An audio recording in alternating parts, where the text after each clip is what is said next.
This is Coffee with God, and I am Father Jose. Let us begin this day with the Word of God and a short reflection. A reading from the Holy Gospel according to Matthew, chapter 5, verses 1 to 12. The passage is taken from the Message version of the Bible. When Jesus saw his ministry drawing huge crowds, he climbed a hillside. Those who were apprenticed to him, the committed, climbed with him. Arriving at a quiet place, he sat down and taught his climbing companions. This is what he said. You're blessed when you're at the end of your rope. With less of you, there is more of God and His rule. You're blessed when you feel you've lost what is most dear to you. Only then can you be embraced by the one most dear to you. You're blessed when you're content with just who you are, no more, no less. That's the moment you find yourselves proud owners of everything that can't be bought. You're blessed when you've worked up a good appetite for God. He's food and drink in the best meal you'll ever eat. You're blessed when you care. At the moment of being careful, you find yourselves cared for.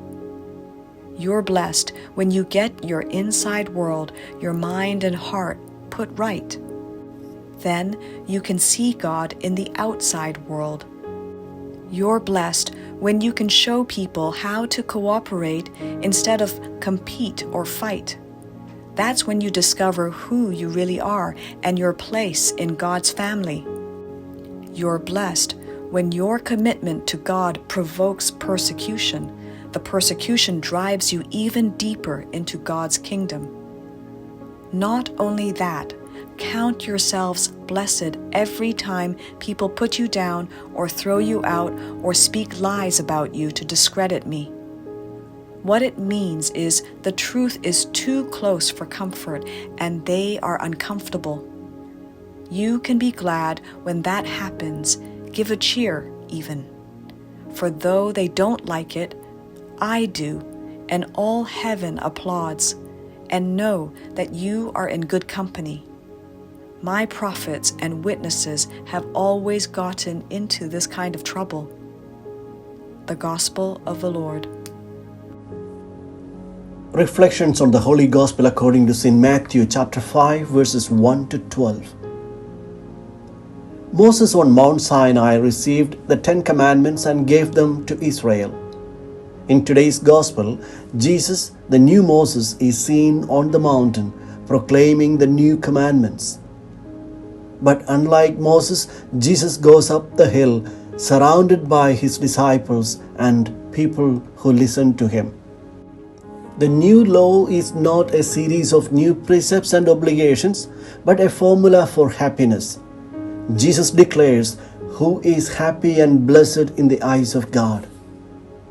It looks absurd to claim happy those who mourn, those who are hungry, and those who suffer and are persecuted.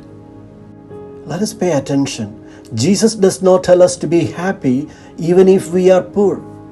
He is not telling us to be happy despite our sufferings and poverty. On the contrary, we believe in a Jesus who fed the crowd because he felt sorry for them and didn't want to send them away. We believe in him who cures all kinds of sicknesses and ailments of the body and of the spirit. Therefore, Jesus is not telling us to be content with our fate, settle for the pains and miseries of life, but above all, be happy. No. Father Jose Cristo Rey Garcia Paredes, a renowned Spanish theologian and a Claretian missionary, explains the Beatitudes and says, on the mountain, Jesus is talking about himself. He offers us his self-portrait and tells his listeners that he is happy because he is the beloved Son of the Father. But by assuming our human condition, he takes upon himself all the sufferings, hatred, and persecutions that afflict human beings. But he wants to share his happiness with his friends, brothers and sisters, inviting us to participate in His divine sonship. God never lets us down. He looks at us with love, blesses us, and welcomes us as His sons and daughters. Furthermore, the Beatitudes imply merciful attitudes by purifying our hearts. They also imply working for peace and fighting for justice, even if we are persecuted for it.